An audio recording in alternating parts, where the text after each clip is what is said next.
with this particular rule set is that it does not prevent a new criminal from entering because he does not identify is not similar to the one who is getting blocked, so is going to be allowed. So that is blacklisting, right? Preventing a particular entity from entering out. This was a bad idea. So in order to overcome this, what they did was whitelisting. In whitelisting, what happens is that everyone is going to be rejected. Everyone is going to be rejected. We have to specify who can be inside the organization, right? Inside the server. So a simple example for this is going to be when you create an AWS instance out there, you're going to set up a virtual firewall where it will tell I'm running a website and it is running on port number 443. Open only that 443 for everyone. And when you have an SSH service, open that port number 22 only for the administrator system. No one else is about to access for that. So that is how we can manage this process, right? So any questions till now?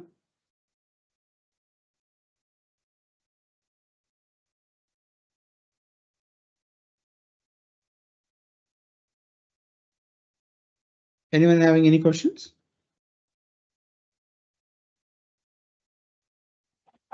No, sir. Okay.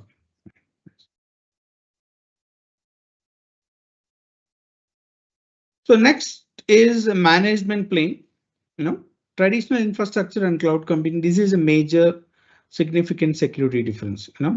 All mega structures, but is interface to connect with the mega structures and configuration much of the cloud. So gaining access to the management plane like gaining unfiltered access to the data center.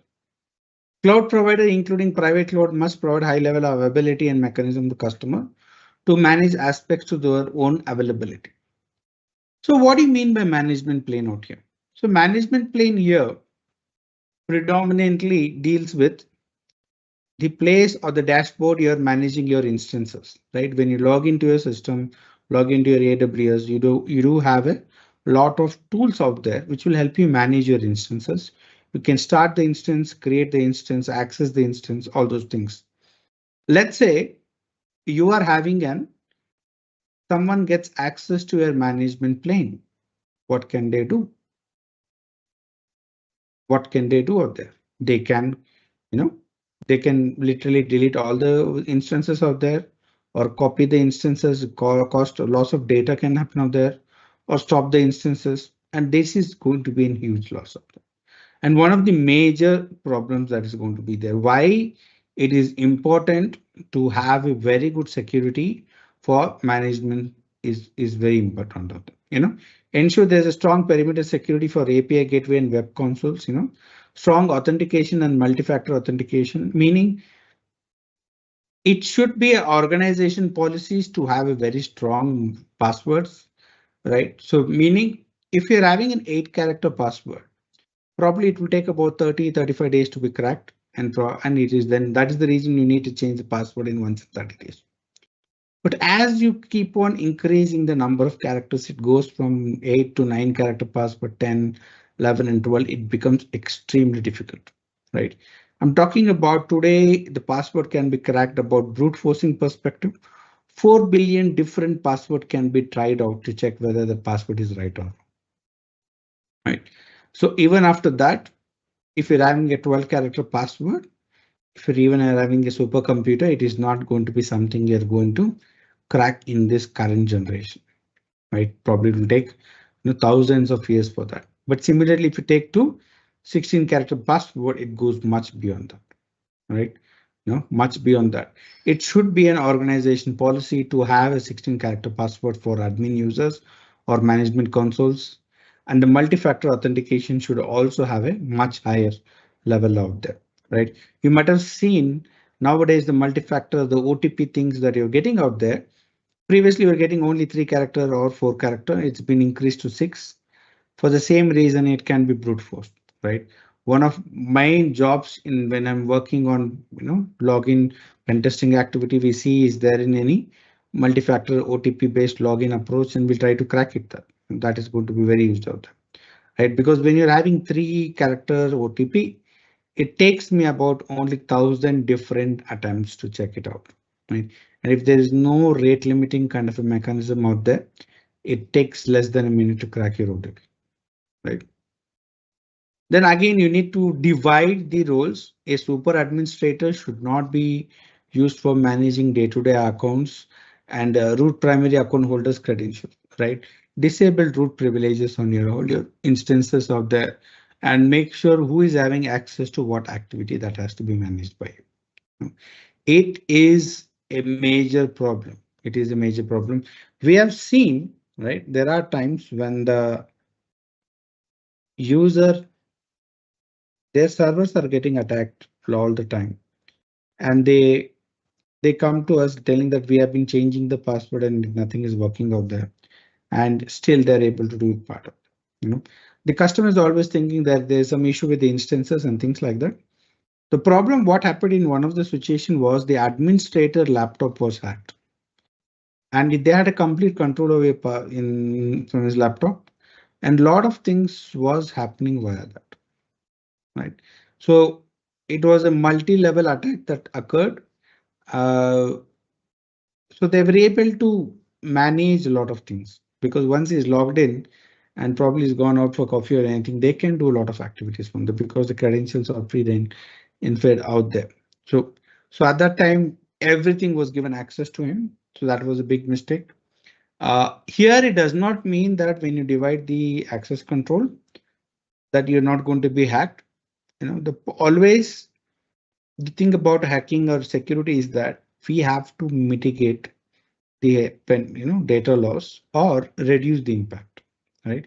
Instead of losing about 100% data, probably if we can bring it down to losing only 5% of data and very irrelevant data, that is also acceptable in some cases. No, we should always, but that should be the case, right? Multi-layer security is going to approach that further.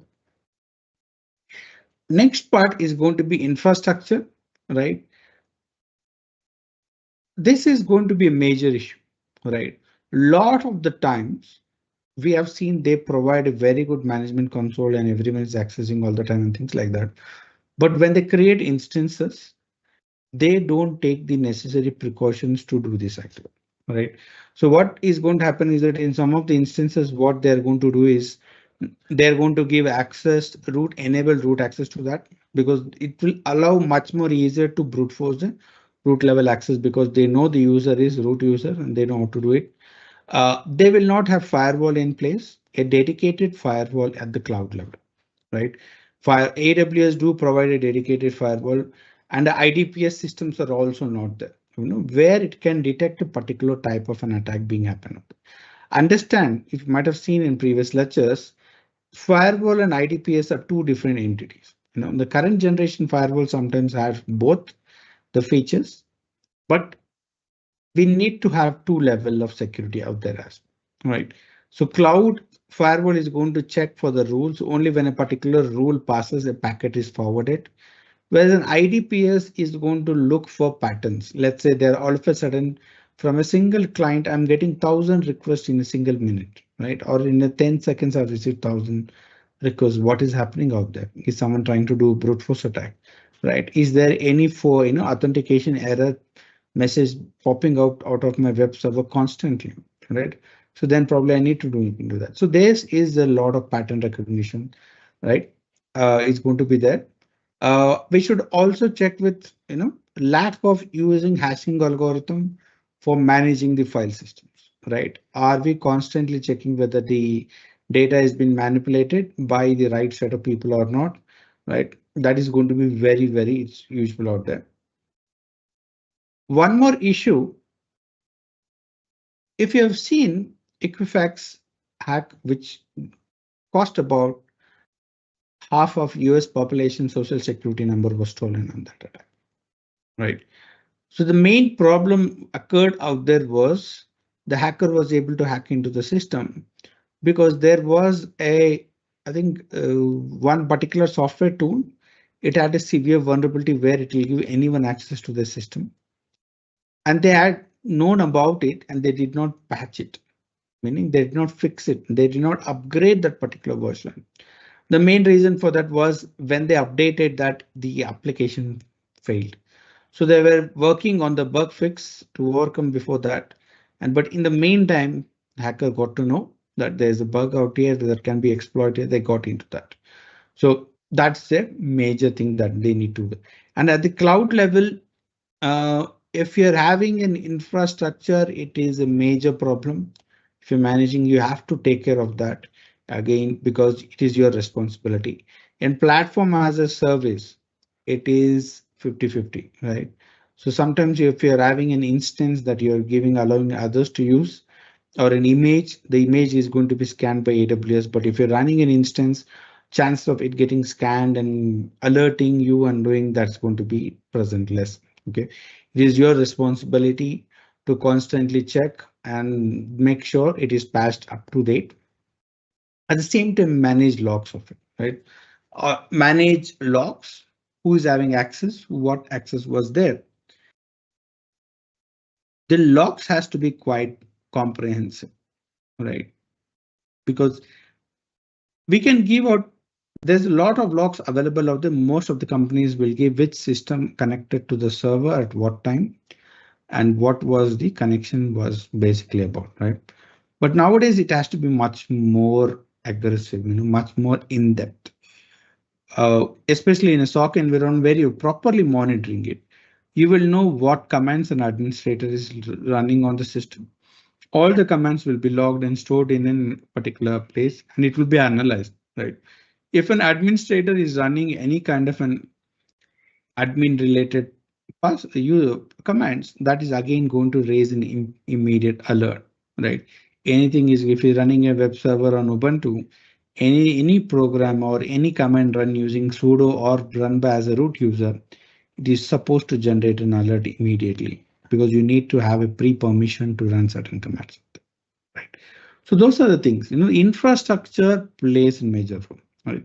One of the main advantages about infrastructure security when we're talking about cloud is that I don't have to worry about physical security, right? Because if you're having a physical server at your office, and if you're collecting customer data, banking information, their personal information, PCI DSS mandates that you should keep the server in a closed enclosure. There is a particular lock, minimum lock requirement of the, it should not be easily broken. And anyone who is entering and out of the server rooms has to be monitored and logged as well. Physically, someone needs to write on paper or some kind of mechanism where it will tell which person has entered the room. So that you don't have to worry about cloud because that is going to be managed by the cloud infrastructure itself. Yeah, that's one thing. One more thing what we see is that insecure interface and APIs. As DevOps and is growing faster, right? More companies are going towards dividing the application into multiple pieces and having a different API for each of the activities out there. We seeing, according to Akamai 2000 report document, 29% of the web attacks are targeting APIs. In the year 2023, the attacks previously web API based attacks were very less. Now it has gone up significantly, right? So you might be asking why is that we're talking about API when we're talking about cloud? Where are these APIs being, right? Hosted out there, right? It's going to be hosted on the cloud itself. And this similar to a web application where it can have some kind of an injection to gain access to the base OS, API can also be used for the same thing out there, right? What are the problems you're facing in API? Inadequate authentication mechanism, right? Here we're talking about there is not enough security measure when you're talking about authentication, meaning what you log into, right? So are you using two-factor authentication? Multi-factor authentication has been used. What is the password approach you're doing? Are you allowing any passwordless approach? For SSH we're using it.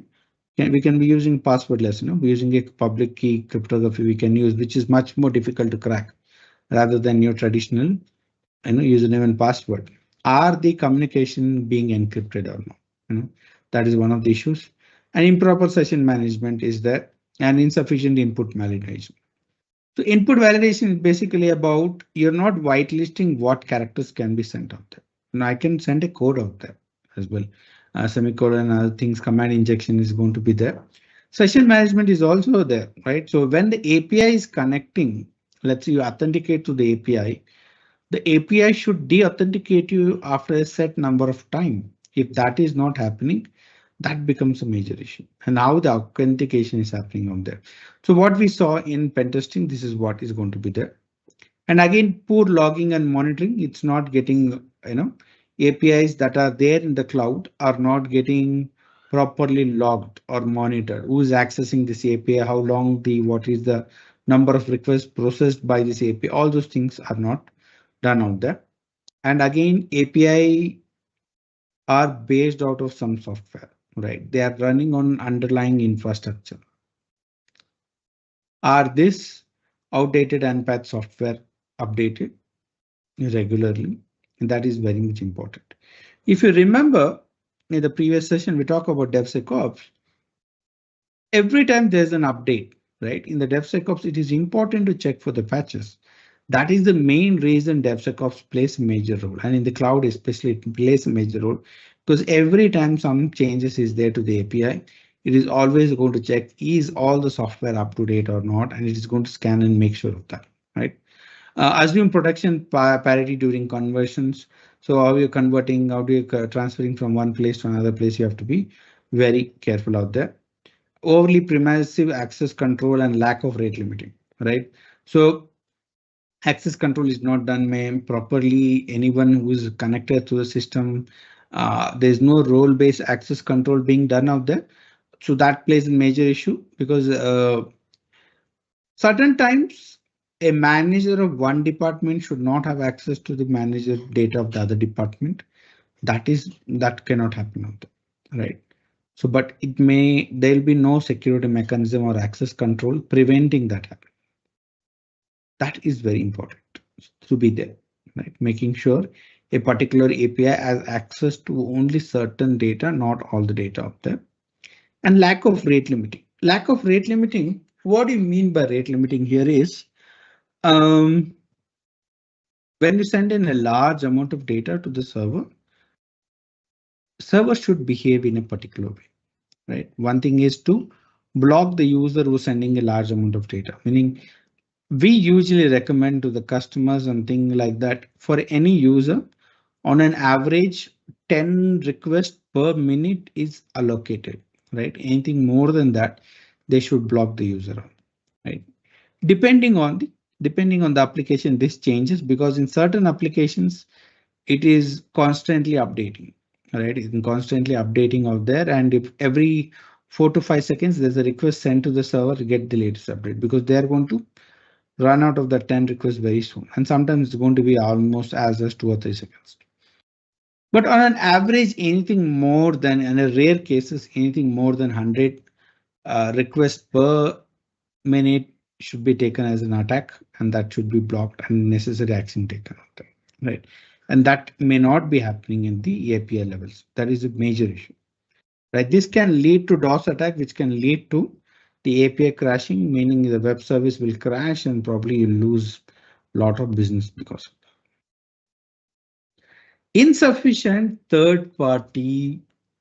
Insecure third-party resources, right? So what do you mean from this?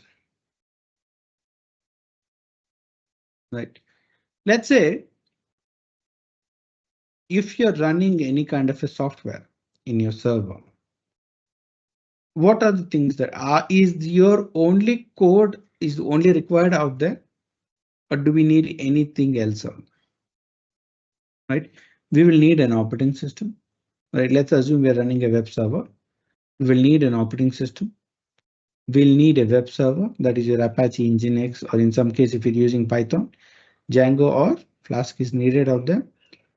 Then again, for that, Python is also important on that, or PHP or MySQL for storing the database. A lot of these are third party. You're not writing the code for that. You're downloading it, either you're paying for it or you are having a, what do you mean? Downloading it for free and open source. Like MySQL Python is free. And probably if you're using MS SQL, Microsoft SQL, you're paying for it and things like that, right? So now, if there is any problem or vulnerability in this, can you do anything about it? Short answer is no. Only thing you can do here is either update the product, update the security patch that has been given by the resource, or you have to stop using that resource. And that happened once for us. We were running a particular software in a WAF application, and that WAF application was running on Python, right? So that particular WAF, that was a new vulnerability that came into Python, and they extend the patch to quite a level that we were told that if your patch does not come in day after tomorrow, you will have to stop using the application, right? So luckily it came in time, that was fixed. But a lot of times a big software products get patches in time, right? So meaning your Ubuntu server, your Python, your Django, and those things, because there's a lot of developers working out there. As soon as they get a patch, they get a bug, they know how to fix it, and they will release the patch immediately, right? That's going to happen out there. But there will be a lot of small third-party tools out there rather than big third-party tools who will not have the resources. Probably they might not even know there's vulnerability in them, right? Or even if it is there, they will take a long time to fix. For the entire duration, you have to be with that. So that is why you have to be very careful. Um, who is going to be where you are taking that product and tools are for them. Predominantly, that is why it is always good ideas to stick with a very reliable source, right? So that is why we tell a lot of people will ask, or can we use Kali Linux for running a server? Things like we told tell no, you should not use it because it's constantly changing. There's no security patches. In fact, even though I use Kali Linux, I don't use it as my daily driver, right? Probably Ubuntu is a better approach because Ubuntu gets constantly upgraded and patches are fixed on a regular basis. They're quite transparent. If you go to the security uh, page, they'll tell which are the new bugs that are available out there and when was it fixed and what can be done to fix it out, right? So this is the third party resource that we'll see, right? So before going in next, any questions till now?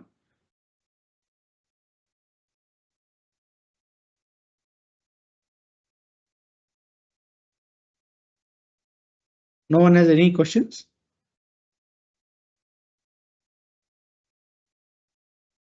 Okay. Checking.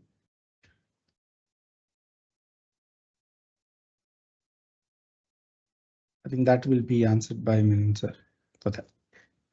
Right. Let me have some water.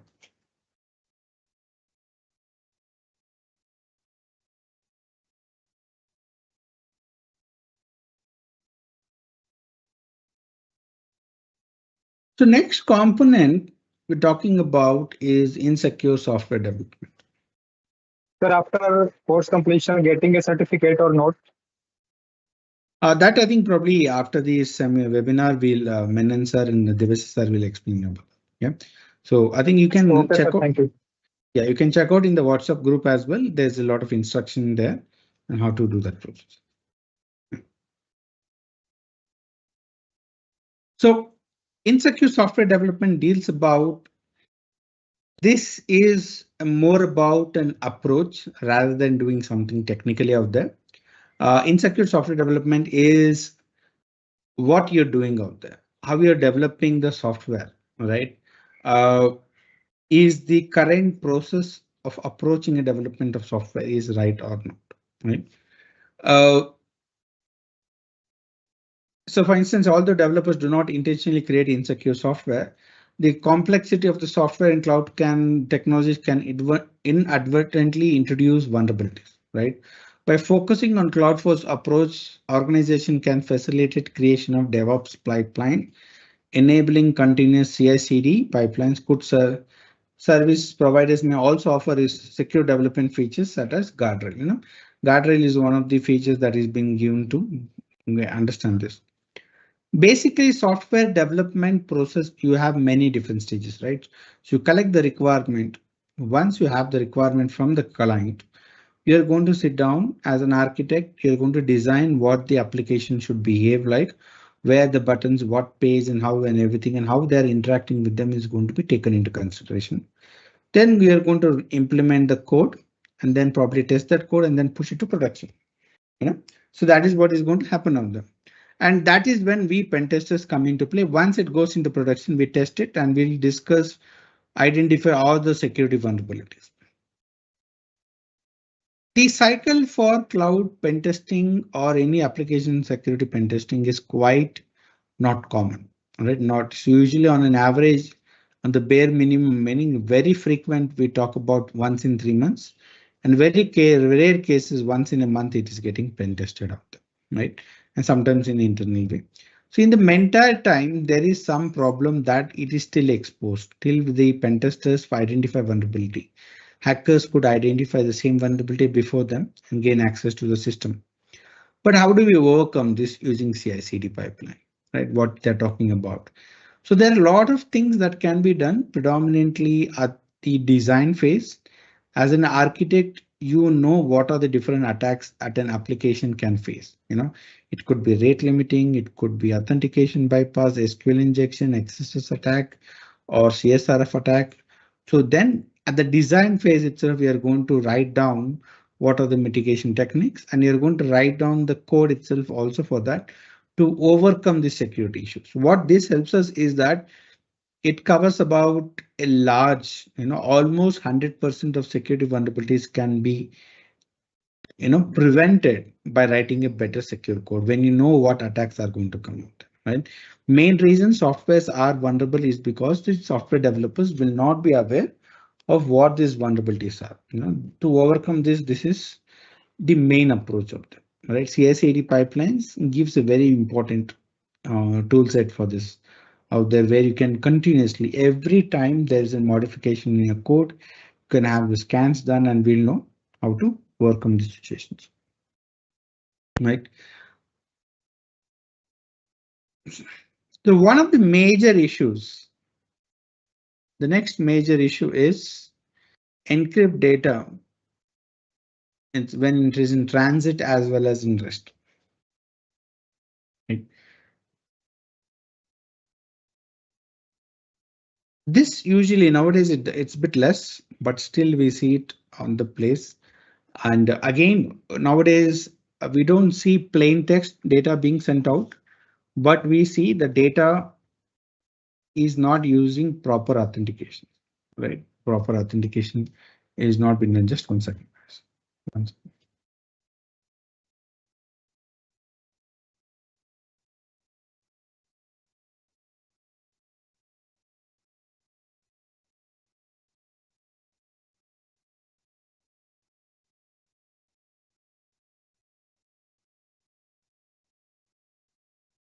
So encryption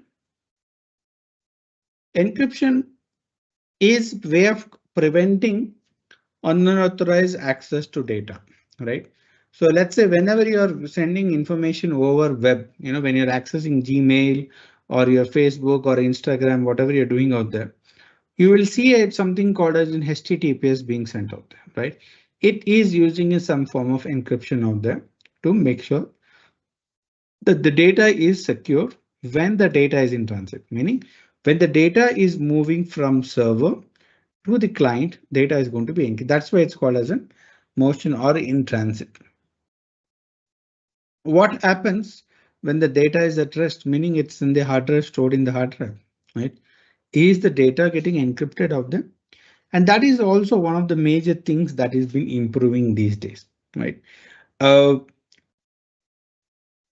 Unfortunately, this will take a bit more cost, increase the cost of managing it, because the CPU utilization is going to increase for every time you're decrypting the data and storing the data, processing the data and then again encrypting it and storing the data, right? The cost is going to increase, but still it is important, right? This data security is of utmost importance for that.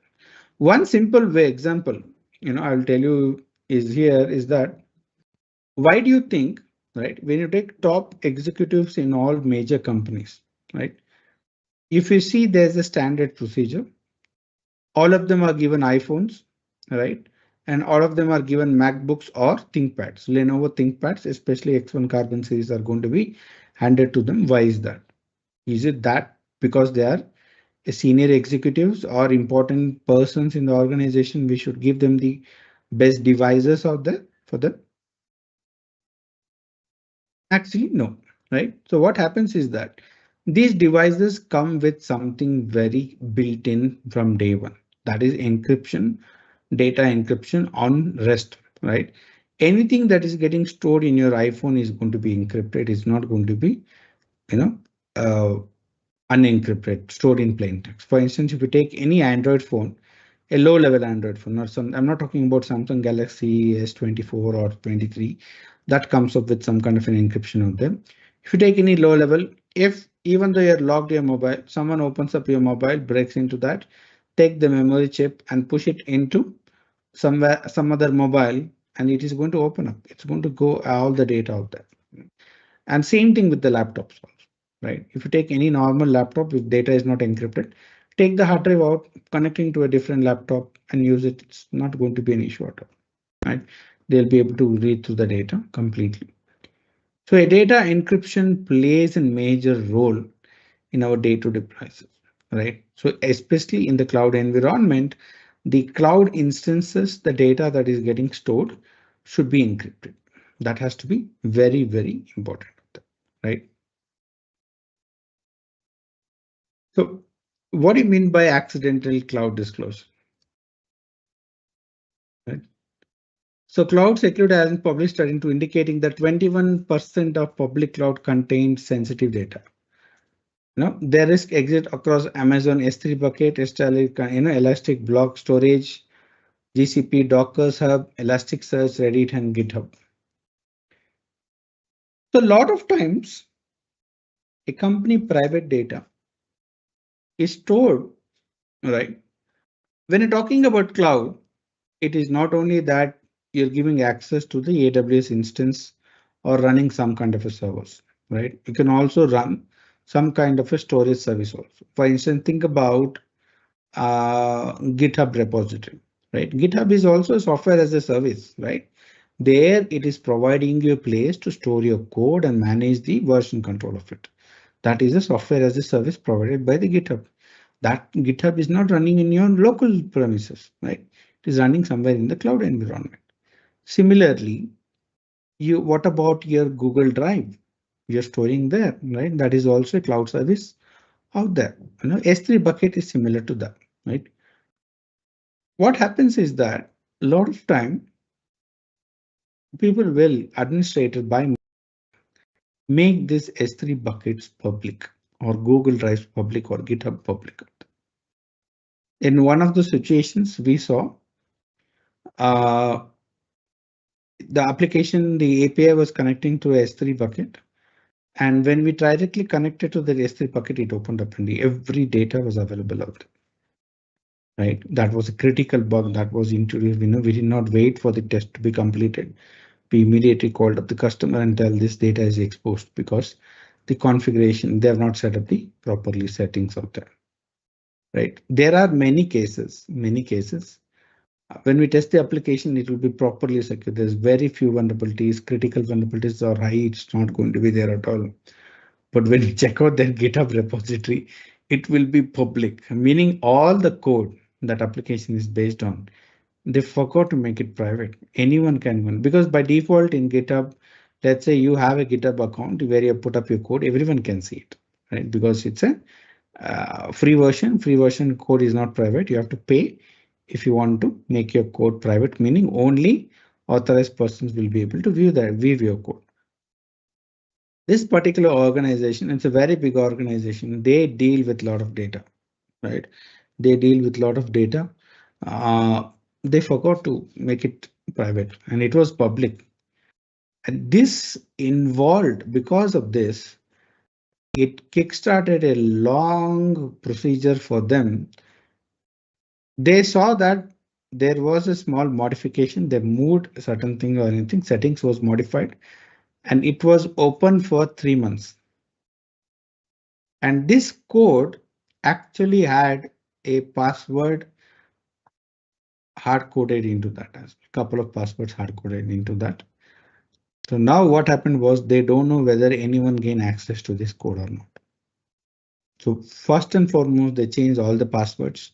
Then the log series log incident response, they had to analyze a lot of things on there. So luckily, when we analyzed the logs and things, we saw that uh, even though code was public, no one got to know about it because no one thought they they missed it by a whisker because we got through the log files, we saw who is accessing any suspicious behavior and log file line by line. Every user who has accessed it has to be coming from a company IP address itself. Anything more that it has to be treated as a breach, and nothing was there, luckily. But that is what happened out there. You know, the access to these services was not properly done. It becomes very major problem. It is happening, right? A lot of times uh, we have seen an admin dashboard also having the same issues, right? They don't change the default username and passwords. That's why nowadays you see what happens is that even though the applications comes with default user and password, when you log in for the first time, it forces you to change the password, right? It forces you to change the password after that. Sometimes what they do is uh, they change the password with the old password only, nothing new. That is one of the major problems. It is not that difficult for hackers to identify uh, someone's password. You know, there is a difficulty in checking the brute forcing, but I can reduce the number of password list from 14 million to few thousand just by checking your online history, meaning looking at your LinkedIn profile, looking at your Facebook, Insta, who are your relatives, your kids, because we do, right? A lot of people will put their kids' birthdays online, their wife's birthday, their spouse birthday online, and things and all. We can collect all this information, give it to a tool, and it will give us a huge list of passwords, which will be far less than a normal brute force. It makes it much more easier. So there's a lot of things that could go wrong, right? We have to constantly monitor what resources are there and then see is that, right? Same thing, unauthenticated cloud resource here can pose significant security risk for cloud services. Clouds include virtual machines, storage buckets, databases, all contain sensitive data and application vital to business operations, right? So here they're talking about, in the previous slide, we talked about S3 bucket, data storage and GitHub repositories. But here we're talking about the underlying infrastructure also, right? They may not properly authenticate, right? There are certain cases where they will enable an FTP service on the instance where they want to share file, put files into the system or copy files from the system, and they will allow anonymous login out there. They might be accessing to certain services out there without any kind of an authentication, right? And API level also it's going to be there. An API may be fetching certain information out there, but it is not checking the authentication, right? They may be having a session management, session ID and things like that, but in the background, it is not verified whether they have access to that or not. That becomes a major problem, right? Databases or virtual machines is one of the things that comes into this, right? Think about this is not always about actual missions where there is a data available. This could also occur for missions which is used for testing purpose, right? There'll be no data loss because there's no data in the server that was still out there. What these guys will do is that they will gain access to a server and they start running their own processes. Right? They were doing some analytics out there. They'll put it in your system because it is accessible out there. They'll run their own. There is no absolute no data loss out there. There's no confidentiality. There's no loss of availability also out there, right?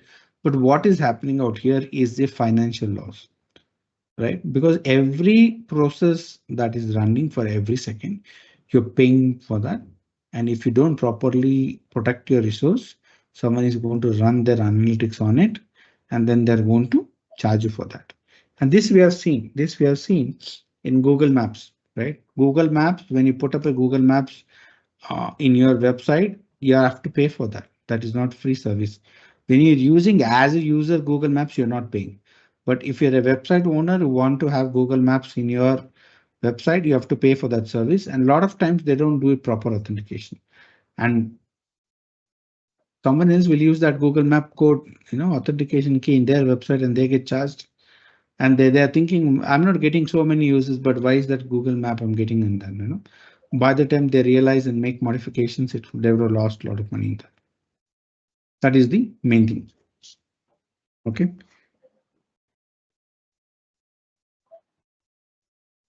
What do you think is the single most important point in a cloud environment, right? First thing, there's a lot of things we're talking about, right? The priority that should be important, right? A lot of times we talk about hackers can gain access, hackers can do this and hackers can do that. I'll tell you the hackers impact on any organization, probably it is going to about 2%. And most of the time the data loss or the data theft is going to happen because of the employees inside out. Right? So how do you prevent that from happening? That has happened a lot of times, right? You have to be very careful. And one example I'll give you there is one Formula One team, Formula One teams are very expensive, very, very complex. The ideas are and things like that. One guy, who chief engineer, he took 3 printouts of the drawings every day and walked out. They were checking for pen drives, documents and everything. That pages they did not check. They thought it is something related to work on it. It took the engine designs that was about 500 pages or anything. Every day he collected 3 pages, 4 pages and went up there. And 7 to 8 months down the line, he had a complete document how that engine is designed, which is a multi-million dollar. Sometimes it can go up to a lot, and hundreds of $1,000,000. The engine development is going to be there. That could happen on that, right? So we have to understand who is given what access and how we are going to manage them, right? That is what we call it as identity and access management. How do we identify an user and how do we access manage them, right? So implement offers permission based on role-based access control. This guarantees user access is provided based on unique position within the company, decreases the possibility of unwanted access, and again is multi-factor authentication. So for instance, a role-based access control, it depends on a particular person's role, right? So previously what used to happen is that let's assume you're working in a call center, right? Let's say you're working for a call center where you're dealing with customer data. Let's say you're working for a Dell computer call center. When customer is going to call you when they have some issue with their computer and they are going to talk to them and going to help them out. If you see, when they call up the customer, when they give the customer ID, a huge information that is displayed on the customer service executive screen.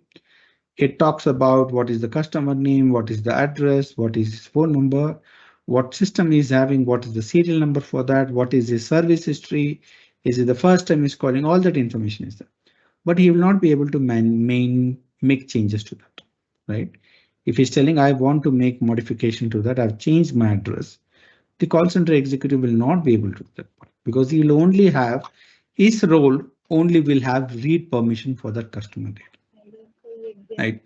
He'll not going to have any more information. Then in that case, you'll tell, I'm going to forward the call to someone else who can help you out with that. And probably this will go to the manager. The manager will have access to it. Guys, can you mute your mic?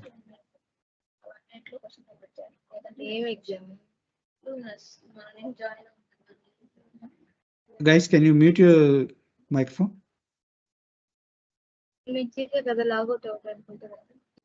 Someone speaking Telugu, please mute in the mouth. Yeah, I have done that. No issue. Thank you. Yeah. So this is role-based access control, right? Even the managers, let's say a call center manager in US should not have access to the call center customer data in India. And similarly, an Indian manager should not have access to customer data in US. That is what it is supposed to be. They may be on the same building, same floor, and different parts of the same floor, right? They should not have access to that. So how do you do that? Is using role-based access control, right? It's quite easy, right? Every time a new user comes in, you assign him a role and all the permissions will be assigned to him. And when that person leaves the role or he's been transferred to some other role, you just have to remove that particular role. All the permissions will be removed. If we don't go via role-based access control, we have to do it individually. That is a very big pain in there. Okay, that is there. And make sure you have multi-factor authentication. We cannot stress enough. Multi-factor authentication has to be used. I will keep on telling on that. It plays a major role, right? If even after multi-factor authentication, still people get hacked, still people get duped. That happens a lot, right? Still it happens. So it reduces the impact, right? There's a better chance that you're not going to get hacked out. Secure your endpoints, right? How do you protect the infra, right? One thing is defense in depth. Usually what we think is that there is one network firewall and then there's a server out there, is what we feel in an organization, in a cloud environment, or wherever it is going to be there, right? That is going to take care of that. In reality, that is not going to be the case. There's a long list of appliances that has to be present before the packet or the request reaches the actual server, right? Usually that happens is that there's going to be a firewall, right? The network level firewall. Then again, probably it will go down to another firewall, which is at the web application server network, right? After that, there's going to be anti-malware firewall, meaning it is going to check, right? It is going to check when you're doing any kind of a file upload or giving out, there is someone sending a virus, right? Is someone sending and attaching an email, right? Whenever you try to put an exe file in your Gmail, it will automatically block. Tell I cannot do that part, right? What you do at that time, you probably will zip it, encrypt that zip file, and then send it across Gmail.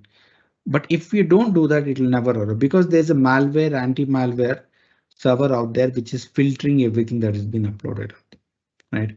An IDPS system, it is always looking for intrusion, process and things, and access control is going to take care who's having access to what and everything, the dashboard management and everything. See here that we're talking about here as a defense in depth, right? A much more deeper impact into looking at multiple layers, right? There is no single appliance or anything that's going to give you complete 360-degree security. We always need to have more than one level of approach of that. And nowadays it is getting difficult more and more, right? The cost of managing the services is getting really high.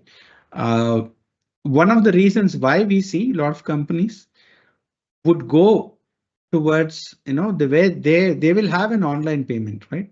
But when you go for the payment, they'll go for a third-party payment portal, something like Razor Pay, or it could be, some other Stripe or anything like that.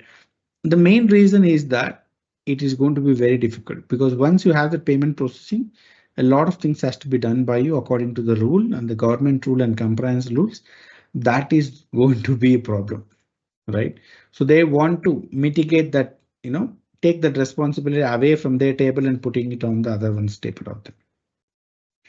But that is what defense in depth is going to be there. For each and every layer, you're going to take care, do some kind of a service out there, and then you're going to do that, right?